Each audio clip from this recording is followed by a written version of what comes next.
Comme promis, on enchaîne avec le principe des zéros isolés, prolongement analytique, théorème de Liouville, etc. Avant ça, je vais juste faire une petite proposition qui est facile à établir mais utile. Donc soit U en ouvert, f une fonction homomorphe sur U, et z0 élément de U tel que f de z0 égale à 0. Alors, on a deux possibilités. Soit f est nul sur un voisinage de z0,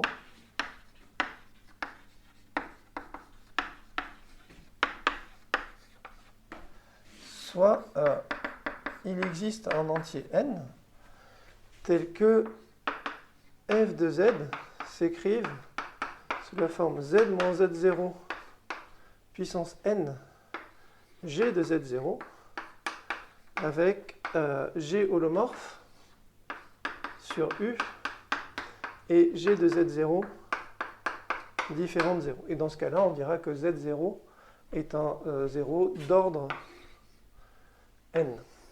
Et en particulier, comme g est contenu en z0 et non nul, il existe un R strictement positif tel que pour tout z, si jamais z est proche de z0 et f de z0 égale à 0, f de z égale à 0, alors je regarde l'écriture ici, j'ai que z moins z0 puissance n g de z égale à 0. Comme g de z0 est différent de 0, si j'ai pris r suffisamment petit, g de z est non nul. Et donc ça implique z égale z0. On l'a refait parce que c'est très important. Une fois que j'ai factorisé sous cette forme, quitte à restreindre, à passer sur une toute petite boule centrée en z0, je peux supposer que g est partout non nul sur cette boule. Du coup, le seul point où f s'annule, c'est quand z moins z0 puissance n, g de z, s'annule, et g ne s'annule. Quand z ne s'annule pas, donc il faut que z moins z0 puissance n s'annule. Et bien sûr ici, comme j'ai supposé que z0 était un 0, il faut que j'ai mis au moins un facteur n fois z moins z0. Donc ça nous dit que soit tous les zéros, soit il y a un voisinage de z0 où tout le monde est en 0, soit z0 est un 0 isolé, et il n'y a pas de 0 proche de lui. Et la preuve est à peu près immédiate. On prend, alors j'ai déjà pris un R ici, alors je vais prendre un ρ, tel que le disque de centre Z0 et de rayon ρ soit contenu dans U. Et alors, sur ce disque, on sait qu'on peut écrire f de z égale somme pour n allant de 0 jusqu'à l'infini des an zn. Alors peut-être k, puisque je vais avoir un n qui apparaît dans l'énoncé. Ça, c'est le fait que notre fonction holomorphe est développable en série entière sur tout disque. Enfin, et que le développement converge sur un disque contenu dans U, c'est ce qu'on a vu juste avant par la formule de Cauchy. Et du coup, soit on est dans le cas 1, elle est nulle, tous les coefficients valent 0, super. Mais si elle n'est pas nulle, il faut bien qu'un des coefficients soit non nul. Je prends le premier, et je peux écrire ça, je l'appelle n, je peux écrire ça sous la forme z moins z0 puissance n, somme pour k allant de n jusqu'à l'infini, des ak, bon, décidément je fais n'importe quoi dans cette vidéo, je développe le voisinage de z0, pas de 0, des ak z moins z0 puissance k moins n, si on n'est pas dans le cas 1. Et ça s'écrit z moins z0 puissance n fois g de z.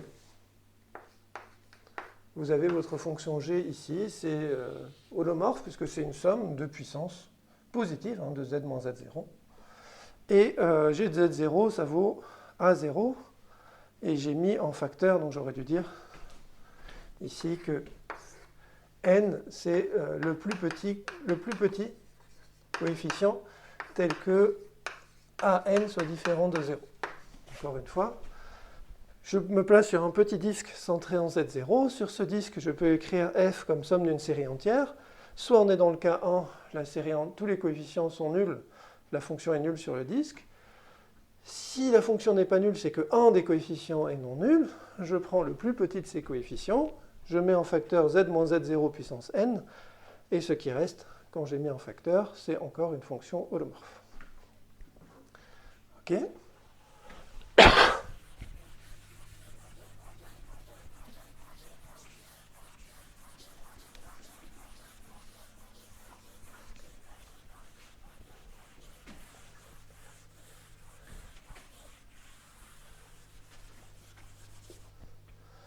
Ok, maintenant encore, je vais énoncer sous la forme d'une proposition.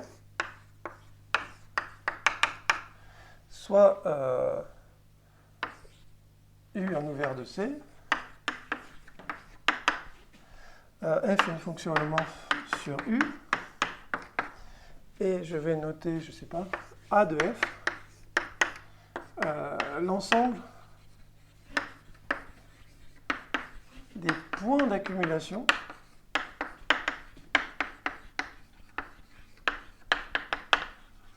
de l'ensemble des zéros de f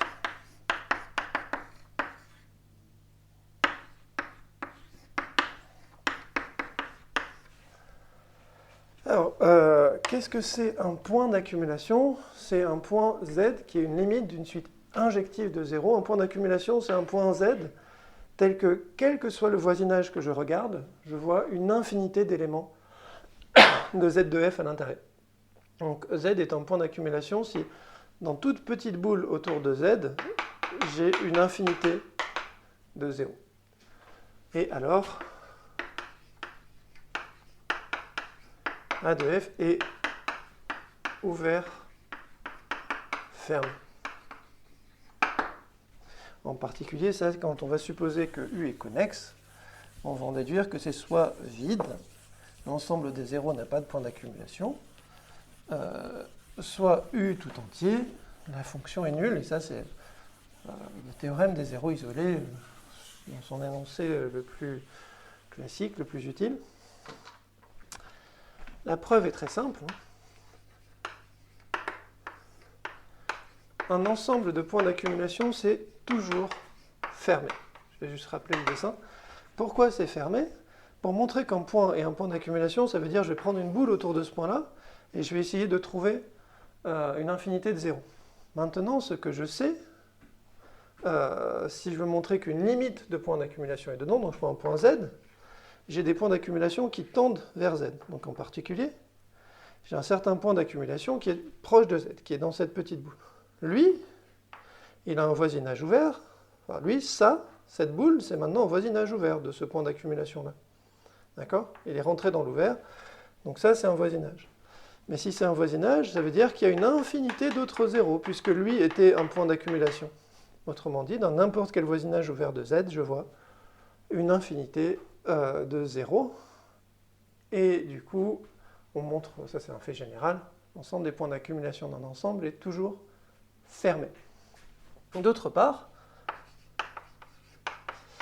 l'ensemble des points d'accumulation est ouvert par la proposition précédente,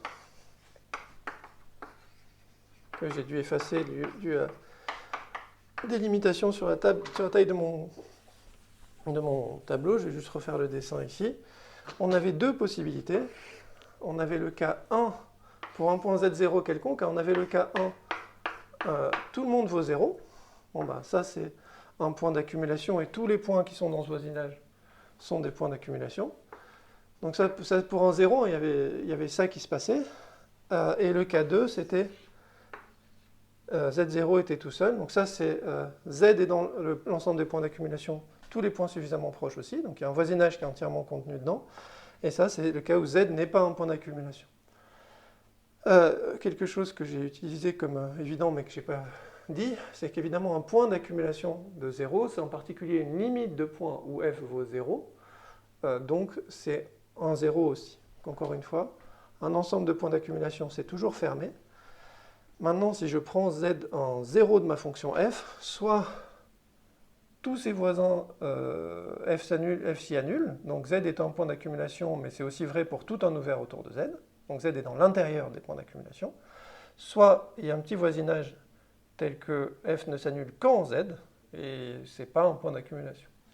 Donc n'importe quel point dans A de f est contenu dans l'intérieur de A de f, puisqu'on est toujours dans ce cas-là.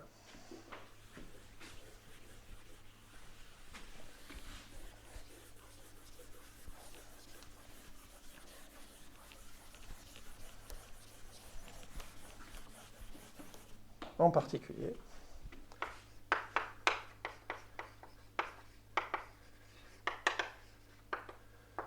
si U est connexe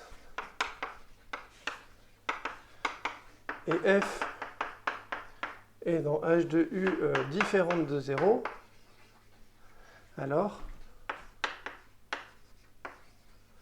tous les zéros de F sont isolés.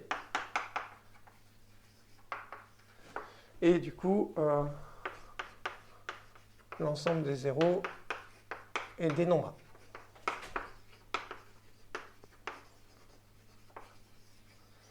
Alors pourquoi déjà ici la première ligne? Tous les zéros sont isolés parce que comme A de f est ouvert fermé, il y a deux possibilités. A de f égale U tout entier. Tout le monde est un 0, f vaut 0, on a dit que ce n'était pas le cas. Autre possibilité, A de f égale vide. Il n'y a pas de point d'accumulation de l'ensemble des zéros. Chaque zéro est donc isolé. Pourquoi ça implique que c'est dénombrable? Parce que un ensemble qui n'a que des points isolés, si je l'intersecte avec un compact, il doit être fini. D'accord? Si l'ensemble de zéros intersectait un compact en quelque chose d'infini, j'aurais au moins, j'énumère tout le monde et j'obtiens une suite convergente de zéros, ça c'est interdit. Donc Z de f intersecte chaque compact en un ensemble fini, mais n'importe quel ouvert est une union dénombrable de compacts, oui, des boules fermées contenues dans l'ouvert. Donc comme n'importe quel ouvert est une réunion dénombrable de compacts, l'ensemble des zéros est une réunion dénombrable d'ensemble fini, c'est un ensemble dénombrable. Est-ce que je voulais énoncer de prolongement analytique? Ouais, je vais pas. Donc il y a plein de variantes, mais bon, au tableau, sur la vidéo, je ne vais pas. Une variante classique, c'est si f et g sont deux fonctions holomorphes qui coïncident sur un ensemble qui admet un point d'accumulation, et qu'elles sont définies sur un ouvert connexe, alors elles sont égales partout. Comment on le montre? On regarde f moins g. L'ensemble des zéros de f moins g admet un point d'accumulation, donc on n'est pas dans ce cas-là. Donc f égale g partout. Alors, avant le principe du maximum, peut-être le théorème de Cuvier.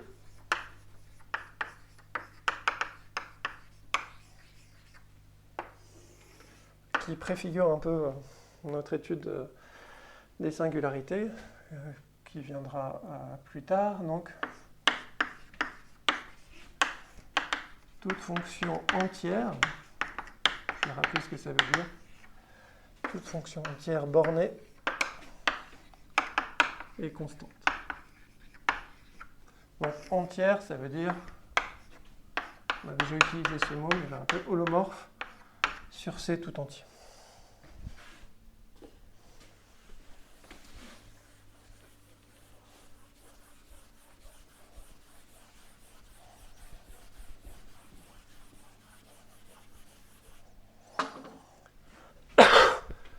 La preuve, on sait par ce qu'on a déduit dans la vidéo précédente de la formule de Cauchy, c'est qu'on a, on peut écrire f sous la forme f d'une série entière, je le développe au voisinage de 0, pourquoi pas, et on a vu pour les, donc ça c'est pour tout z, et on a vu que AN était plus petit que 1 sur 2pi r puissance n, intégrale sur le cercle de centre 0 et de rayon R, autant écrire tout de suite, fois le sup de f de z, pour z dans le cercle de centre 0 et de rayon R. Et ça c'est vrai pour tout R strictement positif. Je voulais dire quelque chose en plus, je crois pas. Oui. Et ça, bon, ça c'est f énième de 0 sur... Je pense que dans la vidéo précédente, ça j'ai écrit sous la forme f énième de 0 sur factoriel n, mais c'est exactement le coefficient qui est ici. Mais ça, si f est supposé borné, disons borné par une constante grand M, module de AN est plus petit que grand M sur 2pi R puissance n pour tout R. Et ça me donne, en faisant tendre R vers l'infini, que pour toute n supérieure ou égale à 1, à n égale à 0. Parce que quand R est plus grand que 1 et tend vers l'infini, 1 sur R puissance n, il tend vers 0. Ben, tous les coefficients sont nuls. J'en déduis que f, c'est juste égal à 0. F est constante. On voit bien là la puissance de savoir que ma fonction est développable en série entière. Si on partait de la définition et qu'on essayait de montrer qu'une fonction dérivable sur C est bornée et constante, ben, on serait bien embêté parce que, par exemple, le phénomène analogue sur R ne marche pas du tout. Vous connaissez, par exemple, les fonctions sinus et cosinus.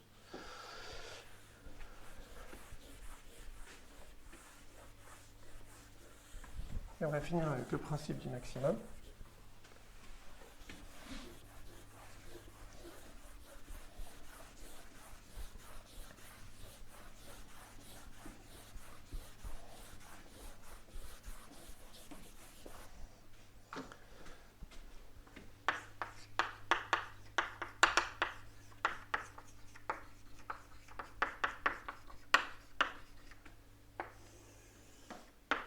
Alors, comment est-ce que je veux l'énoncer? L'énoncer peut-être un énoncé pas tout à fait classique. Ah oui, ce que j'aurais dû dire avant, c'est le théorème de Liouville, ça donne une preuve immédiate du théorème de D'Alembert-Gauss, selon lequel un polynôme non constant doit avoir un 0.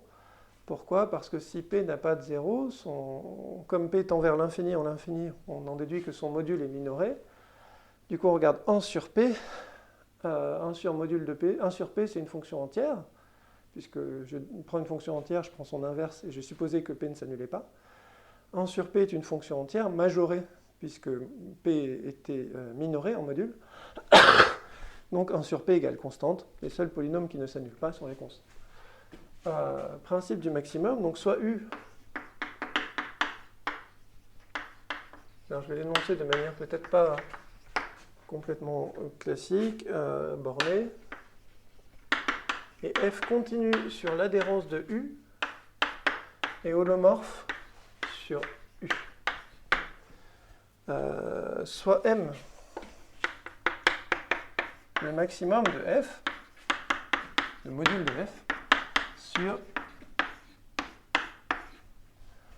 l'adhérence privée de U. Alors pourquoi ça existe ce maximum? Parce que U bar est compact, puisque c'est fermé borné.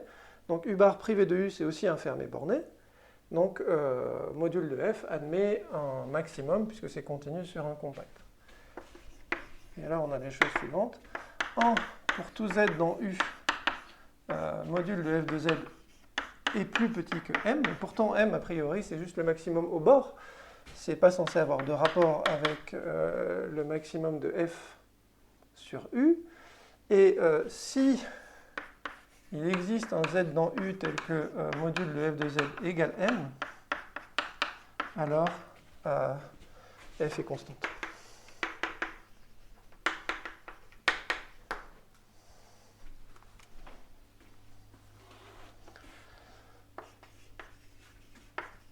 Donc c'est très fort. Ça me dit, par exemple, bon, on l'utilise souvent sur un disque, si je prends une fonction holomorphe sur un disque ouvert et continue sur l'adhérence du disque, toutes les valeurs, soit F est constante, soit toutes les valeurs que je prends à l'intérieur du disque sont strictement majorées par le maximum sur le bord du cercle. Ok, alors déjà, on va montrer que F n'admet pas de maximum local sur U. Alors, comment est-ce que je voulais faire ça?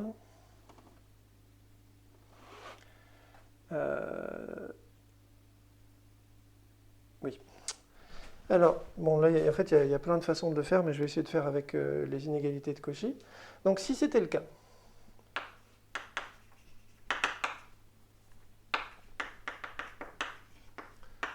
donc, quand je dis f n'admet pas de maximum, je veux dire son module. Soit Z0 un tel max. Je regarde un petit disque de centre Z0, bon, de rayon R, tel que f de Z0 en module est le max de toutes les valeurs de f sur ce petit disque. Ça existe par le théorème de Cauchy. Donc j'en déduis en particulier que f de Z0 est égal au sup, est plus grand pour commencer, que le sup de f de Z0 plus R exponentielle IT. Vous voyez, je me suis restreint à un petit disque tel que toutes les valeurs sur ce disque étaient plus petites en module que f de Z0. Donc sur le bord du disque, tout va bien. Mais l'inégalité de Cauchy me donne une inégalité dans l'autre sens. Et d'autre part, quand on regarde l'égalité de Cauchy, cette somme sur les fnième de Z0 sur factoriel n au carré, ben, si un des coefficients au carré est déjà égal à l'intégrale qui apparaît dedans, l'intégrale elle est plus petite que ça, hein, l'égalité de Cauchy, donc je vous encourage à les reconsulter, on en déduit que fnième de Z0, bon, sur factoriel n si on veut, égale à 0 pour tout n plus grand que 1. Encore une fois, la somme des fnième de Z0 sur factoriel n au carré fois ce qu'il faut avec R, ça fait l'intégrale de f de Z0 plus R exponentialité en module au carré. Donc on a une somme de coefficients au carré qui vaut quelque chose. Ici, on est en train de dire que juste le premier de ces coefficients est égal au quelque chose en question, enfin est plus grand que le quelque chose en question, mais donc il est égal. Du coup, tous les autres coefficients valent 0, c'est-à-dire fnième de Z0 égale à 0. Donc là, je vais juste remettre le mot-clé égalité de Cauchy. OK ? Mais du coup, égalité de Cauchy, si je sais que tous les coefficients valent 0, ça me dit, en développant f en série entière en puissance de z moins z0 sur ce disque, ça me dit que f est constante sur le disque en question. Autrement dit, l'ensemble des zéros de f admet un point d'accumulation. U est un ouvert connexe. J'en déduis que f est constante. Alors quand j'ai écrit ici, montrons que f n'admet pas de maximum local, sauf si f est constante. OK. Donc, si jamais f est constante, ben, elle est constante sur U tout entier, et ça c'est vrai. Si elle n'est pas constante, qui est le seul cas intéressant, je viens de montrer que, pour l'instant, qu'elle n'admettait pas de maximum local sur U.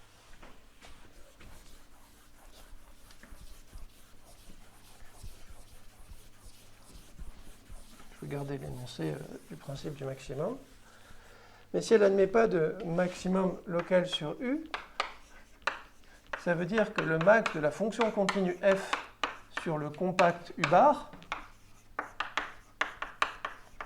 doit être atteint sur U bar, mais pas sur U. Parce que si le max était atteint à l'intérieur, je verrais exactement un maximum local. Ça nous donne le premier point. Pour tout z dans U, module de f de z est plus petit que m. En fait, c'est vrai pour tout z dans U bar. Le fait que c'était vrai sur la frontière, c'était par définition de m, mais on vient de l'avoir sur U. Et le petit 2, il est à peu près aussi immédiat. S'il existe un tel z, une fois qu'on a le petit 1, s'il existe un tel z, ben c'est un max local pour module de f. Et donc, f est constante. Donc encore une fois, le point clé est quelque chose qui s'appelle aussi, enfin qu'on pourrait aussi appeler le principe du maximum. C'est une fonction holomorphe non constante sur un ouvert connexe ne peut pas admettre de maximum local. En général, si on enlève l'hypothèse de connexité, si vous avez une fonction holomorphe dont le module admet un maximum local en un point, alors elle est constante sur toute la composante connexe de ce point. Donc il n'y avait pas de maximum local. Du coup, le max, s'il y avait un maximum local, la fonction était constante par le théorème des zéros isolés. Donc elle doit avoir un max sur U bar. Si elle n'est pas constante, le max est atteint au bord. Si elle est constante, le max est aussi atteint au bord. Donc dans tous les cas, on a ce résultat-là. Et ensuite ici, si jamais le max est atteint à l'intérieur, ben, en fait c'est un maximum local et on en déduit que f est constante. Et ça nous donne le principe du maximum. Et on a fini cette vidéo sur nos premiers grands théorèmes sur les fonctions holomorphes, donc Liouville, zéro isolé, principe du maximum. Ça, c'est des choses qu'il faudrait savoir.